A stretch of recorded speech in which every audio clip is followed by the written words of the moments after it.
بسم اللہ الرحمن الرحیم 12ویں جماعت کے اردو کے طلباء کے لیے ایک اور ویڈیو لے کر حاضر ہوئے ہیں۔ آج کی اس ویڈیو میں ہم خواجہ میر درد کی پہلی غزل کی تشریح آپ کے سامنے پیش کریں گے، تو بغیر کسی تاخیر کے ویڈیو کا آغاز کرتے ہیں۔ پہلی غزل کا مطلع دیکھیے۔ سینہ و دل حسرتوں سے چھا گیا، بس ہجوم یاس جی گھبرا گیا۔ عزیز طلباء، جب شعر کی تشریح کرنا ہوتی ہے تو اس کے لیے حوالہ شاعر بھی دینا ہوتا ہے، اور حوالہ دیکھیے۔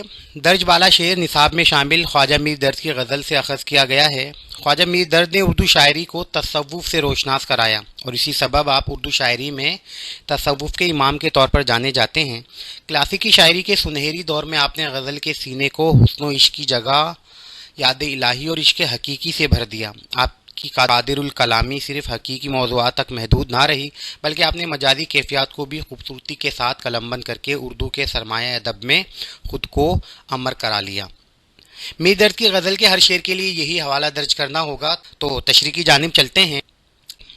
یہ شعر غزل کا مطلع ہے۔ اس پہ شاعر فرماتے ہیں کہ میرا دل ناکام امیدوں اور حسرتوں کا محور بن چکا ہے۔ سینے میں موجود حسرتوں کا یہ غبار چار سو چھایا ہوا ہے۔ میرے دل میں جھانک کر دیکھو تو اس میں حسرت اور مایوسی کے سوا اب کچھ نظر نہیں آئے گا۔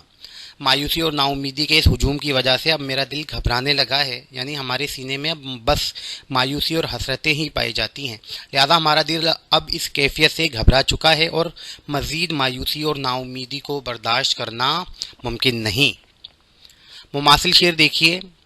میری قسمت میں غم گر اتنا تھا، دل بھی یارب کے ہی دیے ہوتے۔ دوسرا شعر دیکھیے۔ تجھ سے کچھ دیکھا نہ ہم نے جز جفا، پر وہ کیا کچھ ہے کہ جی کو بھا گیا۔ تشریح دیکھیے۔ شاعر اپنے محبوب سے مخاطب ہو کر فرماتے ہیں کہ جب سے ہم تیری محبت میں گرفتار ہوئے ہیں تب سے بے وفائی ہمارا مقدر بن چکی ہے۔ محسوس ہوتا ہے جیسے تو وفا سے ناواقف ہے۔ یہی وجہ ہے کہ ہم نے عرصہ محبت میں بے وفائی کے علاوہ تجھ سے کچھ نہ پایا، لیکن ہمارا دل بھی عجیب کیفیت کا حامل ہے کہ تیرے تمام تر ظلم و ستم اور جور و جفا کے باوجود یہ بس تیری ہی جانب رخ کیے بیٹھا ہے۔ ہماری سمجھ سے بالاتر ہے کہ جب تو ہماری جانب متوجہ ہی نہیں تو پھر ہمارا دل کیوں تیری جانب بڑھتا چلا جا رہا ہے؟ وہ کیا ایسی چیز ہے جو اس دل کو بھا چکی ہے، اور یہ دل تیری تمام تر جفا کے باوجود بس تجھ پر ہی توجہ مرکوز کیے بیٹھا ہے۔ مماثل شعر دیکھیے۔ زہر ہو یا بلا ہو جو کچھ ہو، کاش کہ تم میرے لیے ہوتے۔ تیسرا شعر دیکھیے۔ کھل نہیں سکتی ہیں اب آنکھیں میری، جی میں یہ کس کا تصور آ گیا۔ تشریح دیکھیے۔ میر درد کا یہ شعر عشق حقیقی اور مجازی دونوں کیفیات لیے ہوئے ہے۔ اپنی آنکھیں بند کر کے محبوب کے تصور میں مگن رہنا عشق کی کیفیت ہے، مگر یہ کیفیت اس وقت دیوانگی کی صورت اختیار کر جاتی ہے جب آپ محبوب کے تصور سے باہر ہی نہ نکلنا چاہیں اور صرف آنکھیں بند کیے محبوب کے خیالوں میں مگن رہیں۔ یہاں شاعر اسی کیفیت کو اپنے خاص انداز میں بیان کر رہے ہیں کہ جب میرے محبوب یعنی خدا کا تصور میرے دل و دماغ پر طاری ہوتا ہے تو ہم آنکھیں بند کیے حقیقی دنیا سے دور نکل جاتے ہیں اور اپنے اس تصور میں مگن رہ کر دنیا کی طرف سے آنکھیں بند کر لیتے ہیں۔ مجازی عشق میں یہی کیفیت عاشق کی اپنے محبوب کے لیے ہوتی ہے۔ مماثل شعر دیکھیے۔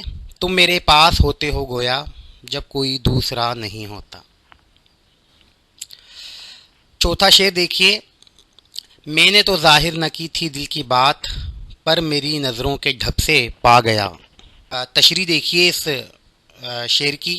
اس شعر میں شاعر فرماتے ہیں کہ ہم اپنے دل کی کیفیت کبھی اپنے محبوب کے سامنے بیان نہیں کر پائے، بلکہ ہماری کوشش ہمیشہ یہی رہتی تھی کہ ہم اپنے دل کی اس کیفیت کو چھپائیں، لہذا ہم نے جانتے بوجھتے بھی اپنے دل کی بات تجھ پر ظاہر نہ کی۔ پر محبت ایسا جذبہ ہے کہ جو چھپائے نہیں چھپتا۔ گویا ہم سے اظہار محبت تو نہ ہو سکا، مگر ہم اپنی آنکھوں کی لاپرواہی کے سبب اپنے محبوب کو یہ باور کرا چکے کہ ہم اس کی محبت میں گرفتار ہیں، یعنی ہم نے اظہار محبت نہیں کیا، لیکن ہماری آنکھوں میں پائی جانے والی محبت کو پڑھ چکا ہے۔ مماثل شعر دیکھیے۔ ہم محبت چھپا رہے تھے مگر میری نظروں نے بے وفائی کی۔ غزل کا آخری شعر یعنی مقطع دیکھیے۔ مٹ گئی تھی اس کے جی سے تو جھجک، درد کچھ بک بک کے تو کچھ چونکا گیا۔ تشریح دیکھیے۔ اس شعر میں شاعر اس بات پر نادم و شرمسار ہیں کہ ان کی فضول گوئی اور بے سروپا باتیں بعض اوقات ان کے محبوب کو حیرت میں مبتلا کر دیتی ہیں، حالانکہ اب تو ہم سے اتنا مانوس ہو چکا ہے کہ ہمارے درمیان اب کوئی ہچکچاہٹ یا جھجک باقی نہیں۔ تو اپنے دل کی باتیں مجھ سے بلا جھجک کر دیتا ہے، مگر بعض اوقات ایسی فضول گوئی اور بے تکی باتوں کے سبب تجھے خود سے دور کر بیٹھتا ہوں، اور کوئی ایسی بات کر بیٹھتا ہوں جس سے تیرا دل چونک اٹھتا ہے اور ہمارے درمیان پھر ایک فاصلہ آ جاتا ہے۔ اس شعر میں بک بک کے ذریعے صنعت تکرار پیدا کی گئی ہے۔